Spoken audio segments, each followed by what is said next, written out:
तुम उसी तरह तोते के रूप में भटको। नहीं नहीं, मुझे आजाद करो वरना मैं तुम्हें छोड़ूंगा नहीं। अब तुम मेरा कुछ भी नहीं बिगाड़ सकते। अब तुम जाओ यहां से और अब से ऐसे ही घूमो। अब तुम्हें पता चलेगा कि दूसरों को दर्द देने में कैसा महसूस होता है।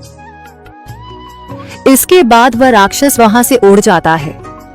मरचू और उसकी पत्नी सीता दोनों खुश हो जाते हैं।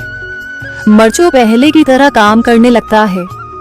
वह और उसकी पत्नी दोनों खुशी खुशी जिंदगी गुजारने लगते हैं।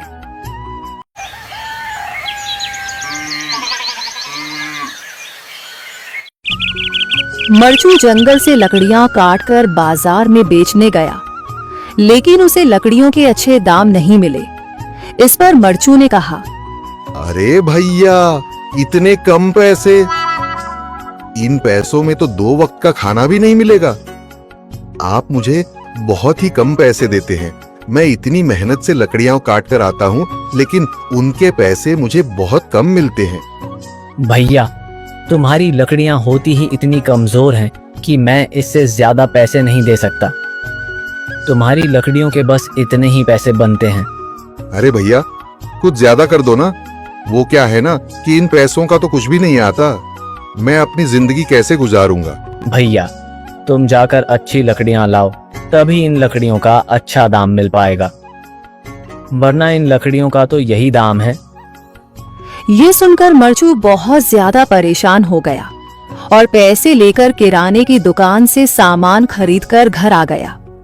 घर पहुंचते ही मरचू की पत्नी सीता ने कहा, अरे जी, सामान ले आए आप?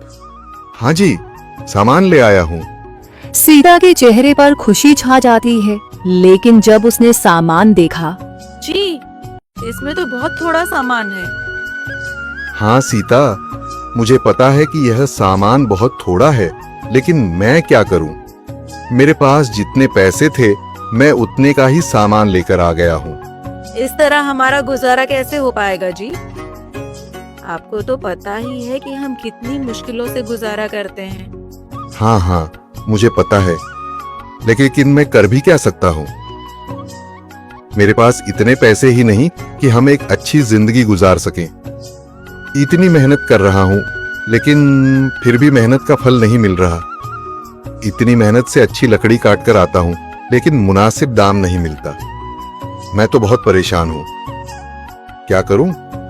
कहाँ जाऊँ?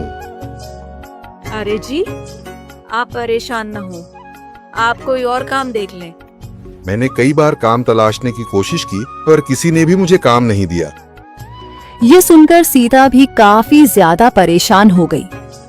मरचू से सीता की परेशानी नहीं देखी गई। उसने अपनी पत्नी सीता से कहा, मैं फिर से जंगल की ओर जा रहा हूँ। अरे जी, अभी मत जाइए ना, वैसे भी शाम हो रही है।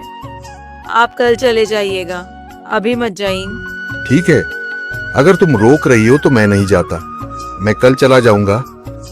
इसके बाद मरचू गांव में घूमने के लिए चला गया। तभी उसे एक आदमी मिला और उसने कहा, कहाँ जा रहे हो भैया? और सुनाओ, क्या हाल चाल है? जिंदगी कैसे गुजर रही है? अरे भैया, तुम्हें तो पता है कि लकड़ियां काटकर कैसे गुजारा होता है। हाँ भैया, तुम सही कह रहे हो।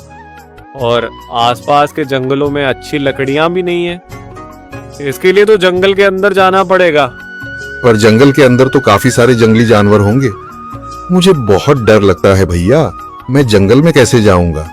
हाँ भैया, जंगली जानवर तो होंगे, लेकिन अच्छी लकड़ियां तो वहीं से ही मिलेंगी।